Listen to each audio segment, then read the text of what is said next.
Olá, a nossa quarta aula do nosso módulo de equilíbrio hídrico iônico é sobre a função tubular, onde nós veremos o funcionamento dos nossos néfrons, e o papel desempenhado por eles no processo de formação da urina. Na aula anterior, nós vimos que o processo de formação da urina depende de ações que são coordenadas dos diversos segmentos que compõem os nossos néfrons. E essas ações coordenadas é que vão determinar a quantidade de substâncias que vão aparecer nessa urina.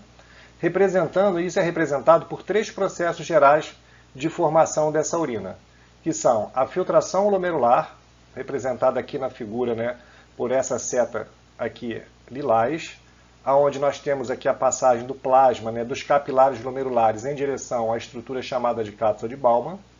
Nós temos em seguida também um outro processo, que é a reabsorção da substância do líquido tubular de volta para o sangue, representado aqui por essa setinha verde. Muitas das moléculas, dos íons e outros solutos que são filtrados, eles precisam ser retornados em direção à circulação sanguínea, porque nós não podemos nos dar ao luxo, vamos chamar assim, de desperdiçar essas substâncias, como por exemplo é o caso da glicose. Ela é livremente filtrada, mas ela precisa ser reabsorvida, retornada por conta do seu papel fundamental para a produção de energia no nosso organismo, ok?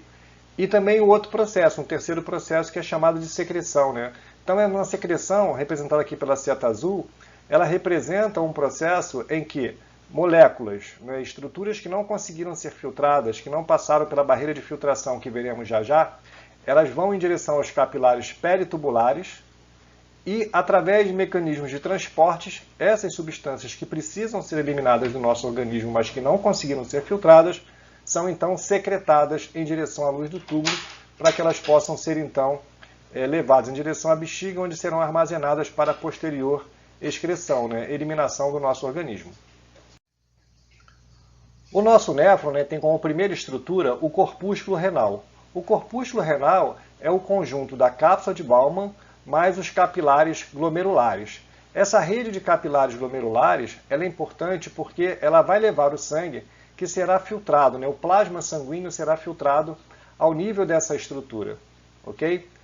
E aí, para isso, ele vai atravessar uma barreira de filtração, como se fosse uma espécie de um filtro, onde esse filtro é formado pelo endotélio dos capilares glomerulares, por uma estrutura que reveste externamente aqui, extracelular, que é uma membrana basal, e depois também uma camada de células epiteliais, que compõe a cápsula de Bowman, que inclusive emite prolongamentos, que são chamados de podócitos. Aqui. Então, os podócitos nessas células emitem esses prolongamentos em direção aos capilares, e eles circundam os capilares, ajudando a fazer uma espécie de uma barreira física, Então, provocando aí uma espécie de formação de um filtro, pela composição do endotélio do capilar glomerular, que ele é fenestrado, ele tem aberturas entre as células, essa membrana basal, que é um tecido conjuntivo que reveste externamente o nosso endotélio capilar, entre o endotélio capilar e também a camada de células epiteliais, os podócitos, ok? Que formam essas fendas de filtração. Células e proteínas, principalmente as que têm carga negativa, elas não são filtradas. Então, essa barreira é uma barreira seletiva. Então, aqui mostra para a gente a fenestração do capilar glomerular, ok? Aqui a membrana basal, esse tecido conjuntivo aqui, que também é formado por proteínas, glicoproteínas que têm cargas negativas. E aqui os pedicelos dos podócitos, aquelas estruturas que se originam a partir do nosso podócito que circunda as nossas células. Então, as moléculas têm que atravessar, as moléculas e os íons têm que atravessar essas estruturas para que elas possam ganhar, então, o interior da cápsula de Bowman, formando, então, a nossa urina, que é chamada de urina primária. E essa urina primária ela é isosmótica, ela tem a mesma osmolaridade, a mesma composição do plasma sanguíneo, com exceção, é claro, aqui da presença de proteínas plasmáticas. Então, se a gente observa, por exemplo, situações em que nós temos a presença de proteína na nossa urina, que a gente chama de proteinúria, significa que por algum motivo essa barreira aqui foi rompida. E dessa forma, então, a gente observa a presença de proteínas na urina. Bom, então essa filtração glomerular, para que ela aconteça, é necessário que existam forças, que vão determinar a passagem de solvente, né, da água, né, plasmática, né, do plasma, da parte líquida do plasma, e também de solutos. E essas forças que estão envolvidas nesse processo de filtração glomerular são chamadas de forças de Starling. E essas forças de Starling são três. Primeiro, a força que a gente chama de pressão hidrostática do capilar glomerular. Então, essa pressão hidrostática do capilar glomerular, representada aqui, ó, por essa seta azul, ela, na verdade, é uma força, né, por conta da quantidade de líquido que nós temos aqui dentro, e é gerada uma pressão hidrostática que ela favorece o processo de filtração, porque ela vai ter sempre um gradiente de pressão que vai de dentro do capilar glomerular em direção à cápsula de Bowman. E para que isso aconteça, é necessário que essa pressão ela seja menor do que a pressão na cápsula de Bowman. Okay? A pressão na cápsula de Bowman é chamada de pressão hidrostática da cápsula de Bowman. E ela, na verdade, enquanto que a pressão hidrostática do capilar glomerular ela favorece a filtração, a pressão hidrostática da cápsula de Bowman ela vai contra o processo de filtração. Por quê? Porque para o líquido poder fluir, ser filtrado do sangue em direção à luz da cápsula de Bowman, é necessário, como nós acabamos de falar, que existe uma diferença de pressão. Então, se essa pressão aqui tende a aumentar, essa filtração tende a diminuir. Se ela se aproxima muito do valor de pressão hidrostática do capilar glomerular, a gente não vai ter o processo de filtração acontecendo, porque o fluido, né, os fluidos eles se movem através de gradientes, né, de pressão, desculpa, gente,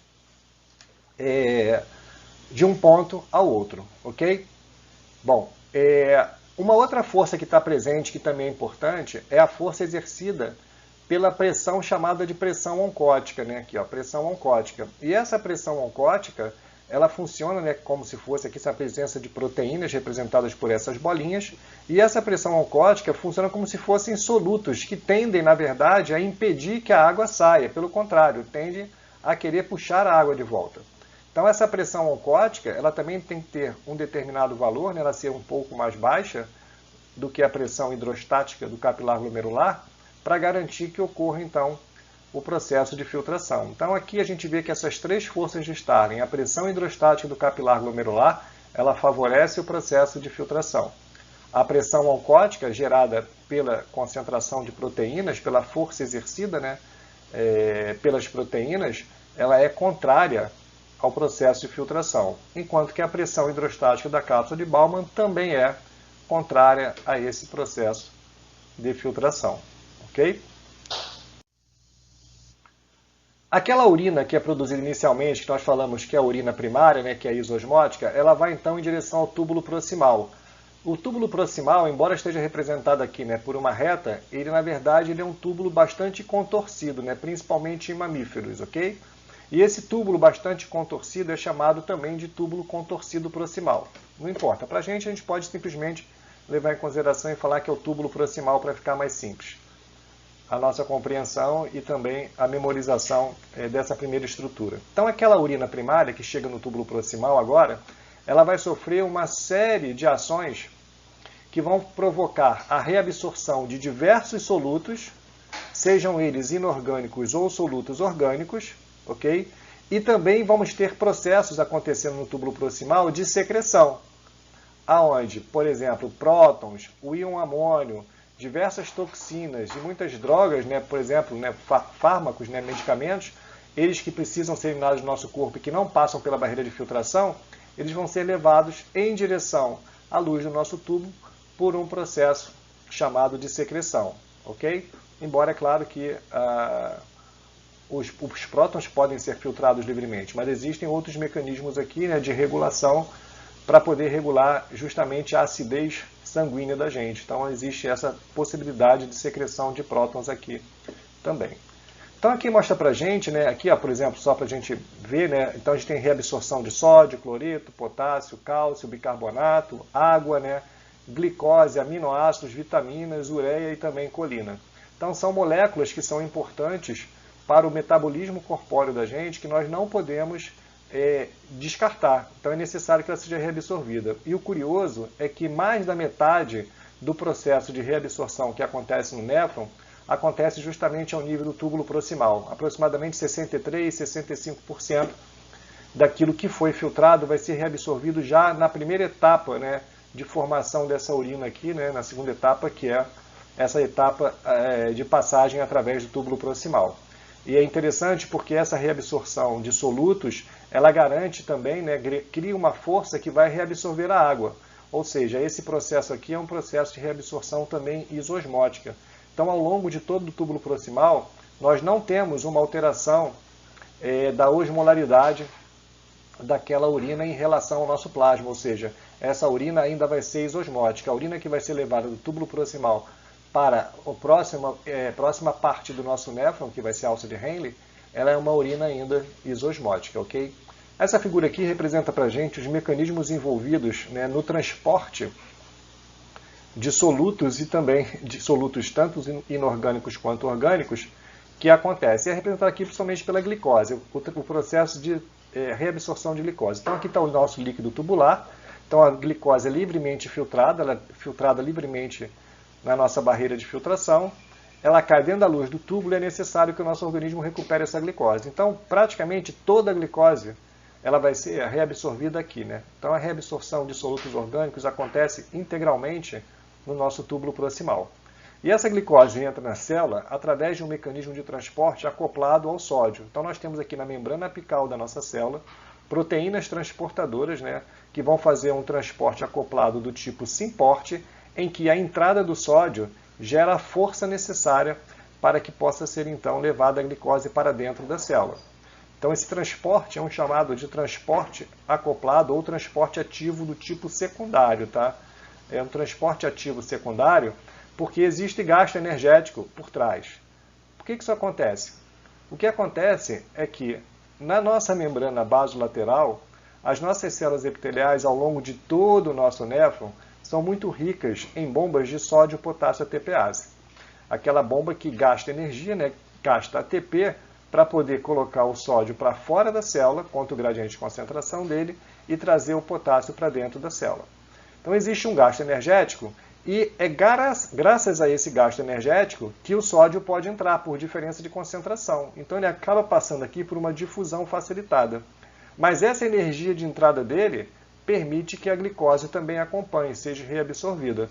Uma vez dentro da célula, essa glicose é transportada em direção à região, né, intersticial, para depois retornar em direção à nossa corrente sanguínea, por uma proteína de membrana, que é diferente dessa proteína aqui. Essa aqui é uma proteína que é um transportador de glicose. Então, o transportador de glicose na membrana basolateral é que permite, por difusão facilitada, a saída da glicose, que ao ser levada para dentro da célula, aumenta a concentração intracelular, então a glicose é levada para fora da célula, ok? E retorna para a nossa corrente sanguínea através daqueles espaços peritubulares e também pelos capilares peritubulares. Aqui a gente nota também, né, um processo de secreção de prótons, que depende também, olha aqui, ó, da reabsorção do sódio. Tá vendo? Também é um transporte ativo secundário.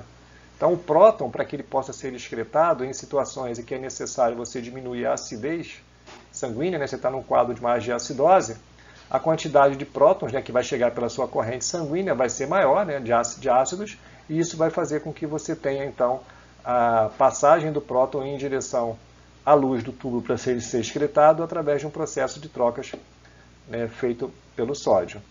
E a gente vê aqui que, por exemplo, a reabsorção do cloreto, que acontece um pouco mais, isso aqui geralmente acontece na porção mais inicial do nosso néfron, tá? Do nosso túbulo proximal. E aqui, esses processos de secreção de prótons e a reabsorção de cloreto acontecem mais nas porções distais. E a gente vê aqui, né, como a Beatriz falou para vocês lá, né, do transporte paracelular, né? Então, muitas moléculas podem retornar em direção à nossa corrente sanguínea através de um transporte chamado de transporte paracelular, ok? A reabsorção da água, que não está representada aqui, ela acontece através de moléculas, né, de proteínas de membrana chamadas aquaporinas, né? Então, são poros de água, né, conhecidos como aquaporinas. Uma coisa interessante para a gente mostrar aqui é que o transporte através de proteínas de membrana ele é saturável. Por que isso? Porque toda vez que você tem, né, um processo de difusão simples através da membrana, geralmente o que você tem é que essa é uma função linear, né? Porque é proporcional. Quanto maior for a concentração do soluto, a tendência é que maior seja, né, a passagem, né, dessa molécula em direção ao espaço peritubular. Mas, quando a gente vai olhar, né, de solutos orgânicos, né, que são transportados por proteínas de membrana, por mecanismos lá que a gente acabou de ver chamados de mecanismos ativos secundários, a gente nota o seguinte, né, que conforme você vai aumentando a concentração da glicose, que é representada aqui nesse gráfico pelo eixo X, a gente vai vendo um aumento, né, do fluxo de glicose em direção às nossas células peritubulares lá, né, em direção às nossas células tubulares, perdão. Só que chega um determinado momento em que começa a diminuir essa velocidade, né, de reabsorção e ela se torna estável, não aumenta mais. Por mais que você aumente a concentração, você saturou os mecanismos, né, de transporte através de proteínas de membrana. Isso é uma coisa característica do processo de difusão facilitada, né? A difusão facilitada se diferencia da difusão simples pelo fato dela ser saturável, né? Então ela tem uma saturação aqui, você não tem, como se todas as proteínas estivessem ocupadas, trabalhando, e você não tem mais como colocar glicose, por exemplo, para dentro da célula, ok? E aí você vai formando a sua urina lá com a presença de glicose. Isso é característico, por exemplo, né, no caso das pessoas que sofrem diabetes mellitus, que elas apresentam o que a gente chama de uma poliúria, né, que é um excesso de excreção urinária. Por que isso acontece? Como essas pessoas têm uma tendência a ter uma glicemia muito elevada no seu plasma sanguíneo, a quantidade de glicose que é filtrada nos nossos néfrons, né, elas acabam excedendo a capacidade de transporte dessas proteínas transportadoras de glicose. Então isso acaba fazendo com que você reabsorva uma determinada concentração, aqui até fala que é o limiar renal, né, dessa capacidade de transporte, e após isso fica saturado, não consegue mais reabsorver a glicose, e a glicose fica na luz do nosso néfron. E uma vez que a glicose esteja na luz do nosso néfron, ela funciona como um soluto, que acaba criando uma força que retém o líquido ali dentro, impedindo que o líquido seja também reabsorvido. Com isso, acaba que a pessoa reabsorve menos água. Consequentemente, se ela está reabsorvendo menos líquido, a quantidade de urina que ela produz é maior, gerando esse quadro que a gente chama de poliúria. Bom, aqui mostra pra gente, né, o processo de secreção que acontece no nosso túbulo proximal. Nós vimos anteriormente a reabsorção de solutos, né, orgânicos e inorgânicos, e agora a gente vai falar um pouquinho sobre o processo de secreção. Então, como a gente tinha comentado, né, existem diversas moléculas que precisam ser excretadas, mas não conseguem ser filtradas. Então, a solução para isso é o processo de secreção. Então, aqui mostra para a gente, né, na membrana basolateral, que está lá em contato com o líquido peritubular e também com os vasos sanguíneos, né, os capilares peritubulares, a gente nota que existem transportadores que transportam ânions orgânicos, assim também como transportam cátions orgânicos e drogas. Ok? Então, existem transportadores para ânions orgânicos, específicos para ânions orgânicos, e também para cátions orgânicos. E essas drogas, se elas tiverem características aniônicas ou catiônicas, elas acabam também sendo transportadas por essas proteínas que transportam esses cátions orgânicos, ok?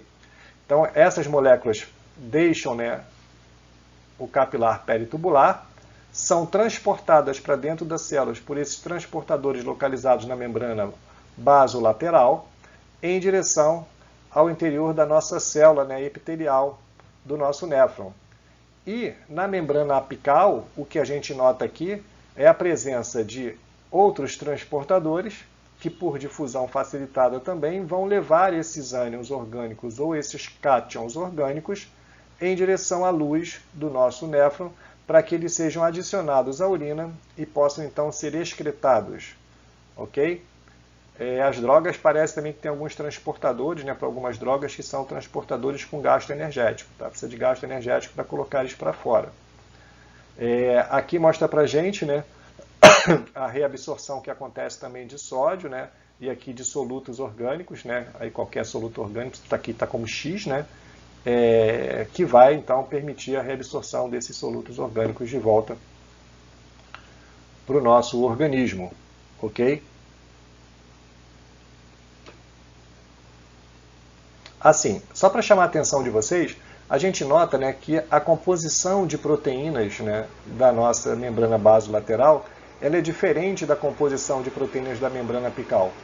Então isso dá para a gente, né, uma ideia dessa capacidade que o néfron tem de promover um trabalho, né, seja de secreção ou de reabsorção, por conta dessa diferença. Existe uma riqueza muito grande de proteínas sódio, potássio, TPases na membrana basolateral para garantir o quê? Para garantir que dentro da nossa célula vai ter sempre uma concentração baixa de sódio, ok?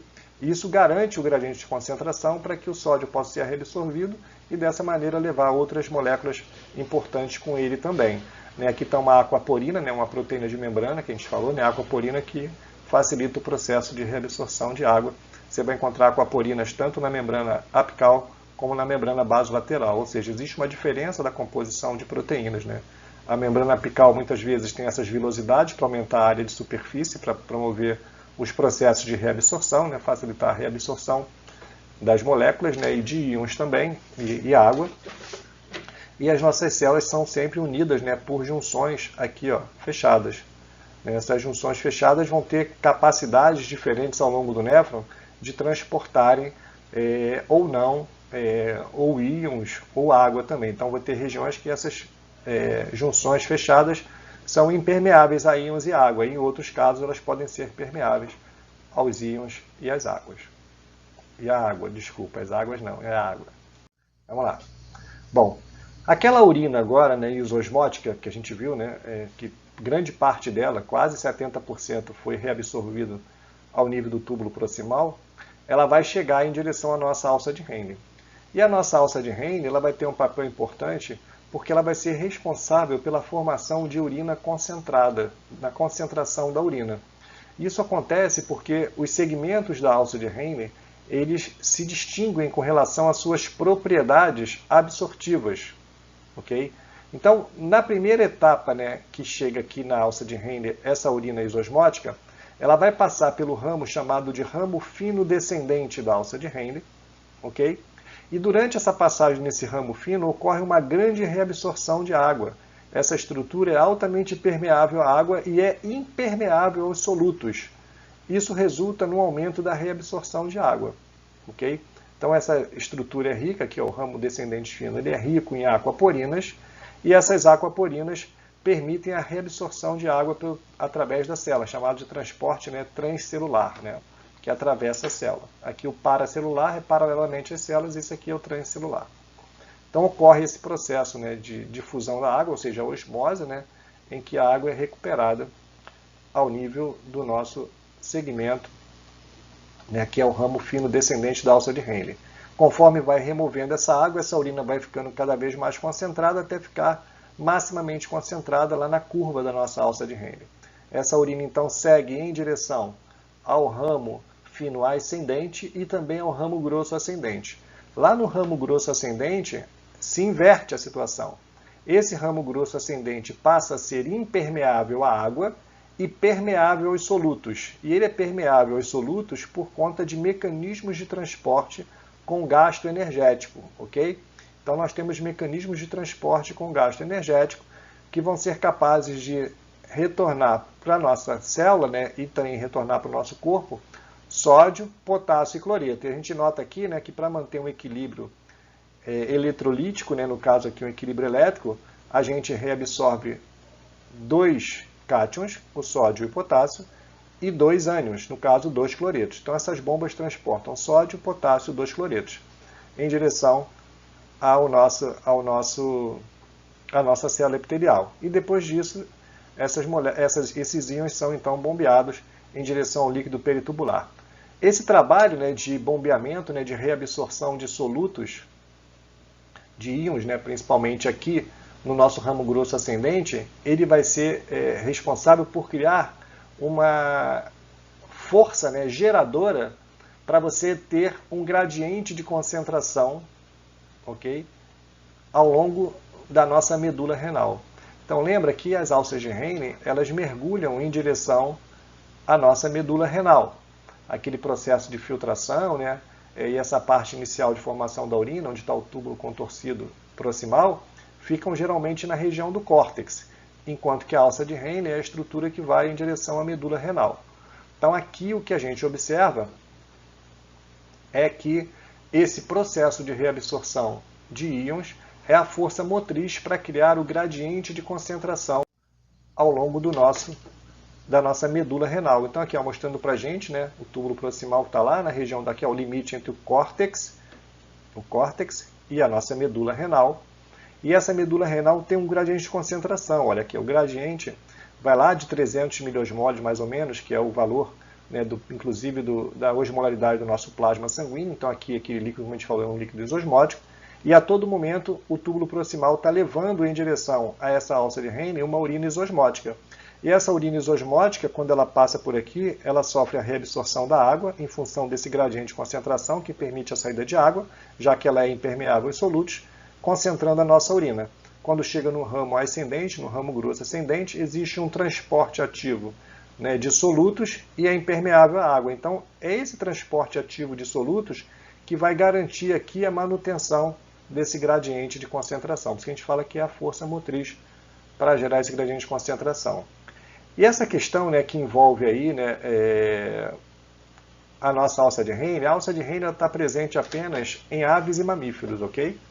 E essa alça de Henle ela é uma espécie de inovação evolutiva, já que esses animais, né, aves e mamíferos que conquistaram o ambiente terrestre, não estão em um meio aquoso e muitas vezes têm dificuldade de acesso à água.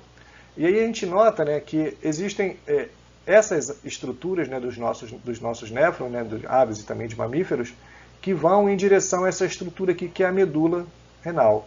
Embora a gente também observe, né, ao longo do processo evolutivo, que essa medula renal ela apresenta, né, diferenças com relação aos animais. Então, aqueles animais, como é o caso, por exemplo, do rato-canguru que vive lá no deserto, a gente nota que essas alças de Henle elas mergulham profundamente e que a própria estrutura da medula, com relação à largura, ela é maior também. Ó. Aqui a gente nota que a medula ela é pequena. Por quê? Porque o castor, que está representando aqui um rim de um castor, ele é um animal que está no ambiente aquático, então ele tem a disponibilidade de água o tempo todo para ele. E ele realmente produz, né, urina, né, bastante diluída lá, para que ele possa excretar. Então ele não tem necessidade de fazer a formação de urina concentrada.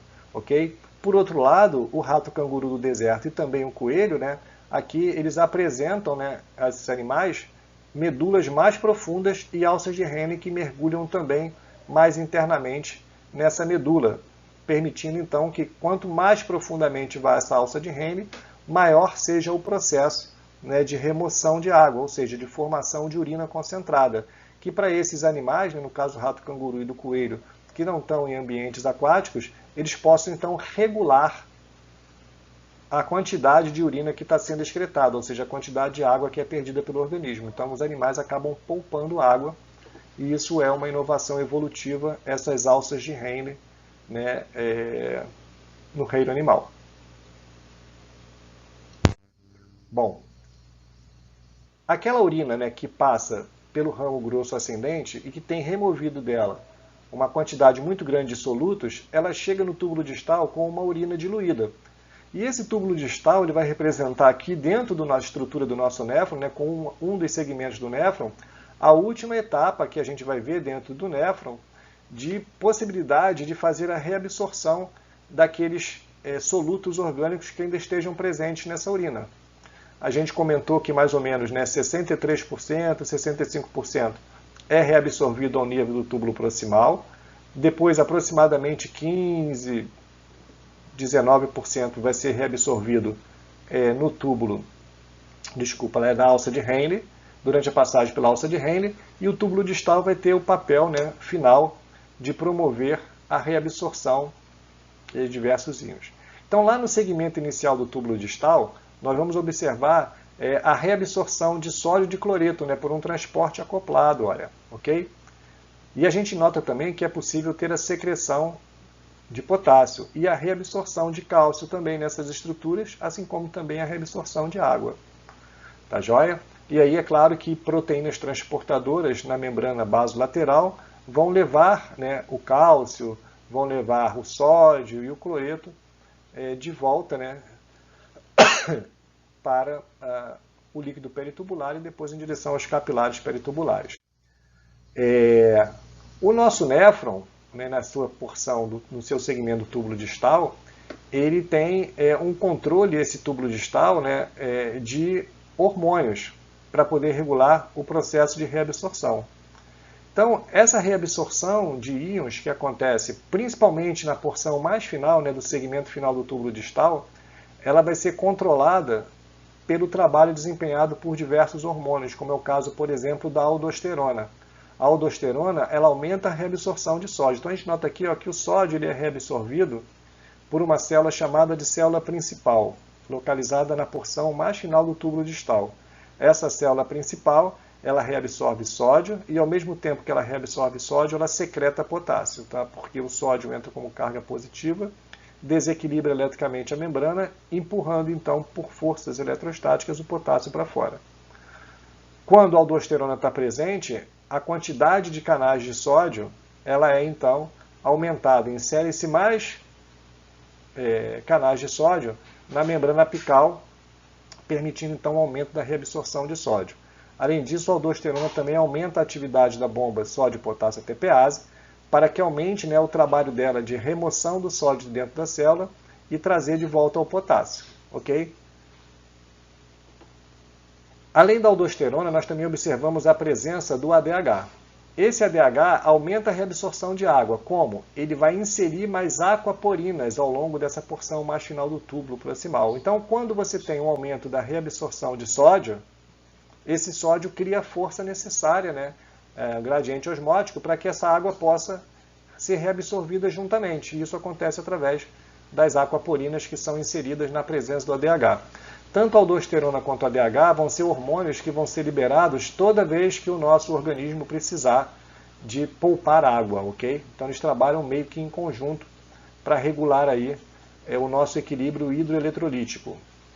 Além, é claro, também desses dois hormônios, nós também temos a presença do paratormônio, que aumenta a reabsorção de cálcio, né? Facilitando, como a gente viu na figura anterior, né, o processo de reabsorção desse íon, que é muito importante para o nosso organismo também. Okay? Então nós não podemos simplesmente eliminar grandes quantidades de cálcio na nossa urina, porque esse é um íon fundamental para diversos processos, como é o caso da transmissão sináptica, da própria formação da matriz óssea, okay? E diversos outros processos de sinalização intracelular. E também temos aqui o peptídeo natriurético atrial, às vezes ele vem no termo em inglês, ANP.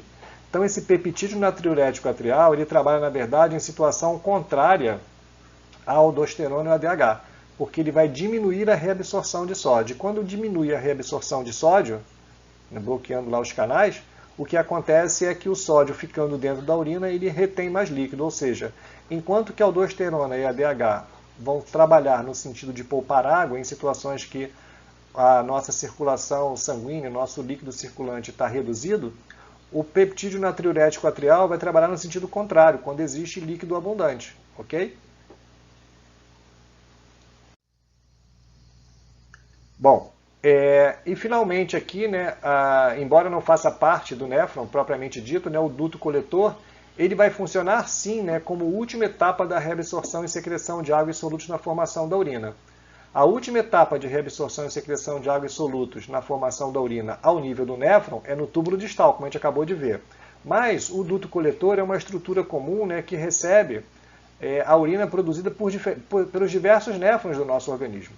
Então ele não faz parte, propriamente dito, da estrutura do néfron, mas ele acaba sendo também regulado, tendo seu funcionamento regulado por ação hormonal, como é o caso do ADH, aonde nós vamos principalmente, né, do ADH, que tem muita ação sobre essa estrutura, para ele poder justamente, né, aumentar a reabsorção de água. A gente nota que também tem reabsorção de sódio, potássio, cloreto, cálcio, bicarbonato, próton, ureia e água, né, porque também pode ser regulada a reabsorção de cálcio pelo paratormônio, né, assim como também a aldosterona pode atuar, mas aqui a atuação é bem característica do hormônio antidiurético. E ele aumenta essa reabsorção de água para garantir, né, que a nossa urina que vai ser formada vai ser uma urina chamada de hipertônica, né, na verdade uma urina concentrada, com volume menor. Então por isso que o ADH ele vai determinar se a urina será hiperosmótica ou hiposmótica. E essa última figura aqui mostra para a gente um resumo da função tubular. Ok? Então, a função tubular resumida aqui. A primeira etapa da formação da nossa urina é feita através do processo de ultrafiltração, naquele corpúsculo renal, né, formado pela cápsula de Bowman mais o capilar glomerular.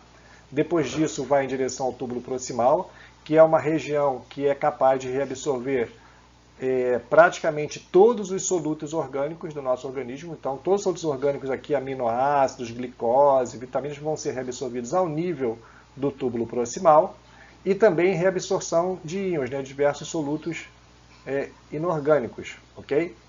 Também temos o processo de secreção, ou seja, o túbulo proximal está envolvido com reabsorção de solutos orgânicos, inorgânicos e de água, grande parte, a maior parte, mais da metade, e também está envolvido com o processo de secreção, okay? De toxinas, de drogas, de prótons e também do íon amônio. Já a nossa alça de Henle tem o papel de formar urina concentrada, okay? Principalmente pelo processo de reabsorção de água, né? Por ela ser altamente permeável à água e impermeável aos solutos na porção do seu segmento descendente fino, e depois no ramo grosso ascendente, né? Já quase deixando aqui a nossa alça de Henle, existe um processo ativo de reabsorção de íons, né, inorgânicos, que garantem, né, que é aquela força motriz para gerar o gradiente de concentração ao longo de toda a medula. Aquela urina, então, que é removida dela, aquela grande quantidade de íons, chega ao nível do túbulo distal, já em um volume muito menor, ok? Bem pequeno. E então, essa região do túbulo distal vai ser importante para promover a reabsorção, né, de cálcio, sódio, cloreto e água, assim como também a secreção, principalmente de potássio e também de próton, ajudando a regular o pH plasmático da gente. Então, o rim trabalha no sentido também de favorecer o equilíbrio ácido básico do nosso organismo, ok? E depois essa urina que deixa o nosso néfron vai em direção aos dutos coletores, onde nós podemos ter as últimas etapas, né, de remoção, né, de reabsorção de íons e também aqui de secreção de alguns componentes, como é o caso do potássio, o próton e também o íon amônio. Ok, gente? Então era isso. A bibliografia utilizada foi essa aqui, né, o Bernoulli, o Princípio de Fisiologia, que é uma fisiologia mais geral, mais humana, o livro do Moyes, né, que é o Princípio de Fisiologia Animal, e o livro da Silver Thorne, né, que também fala sobre fisiologia humana. Então, até a próxima aula e bons estudos para vocês.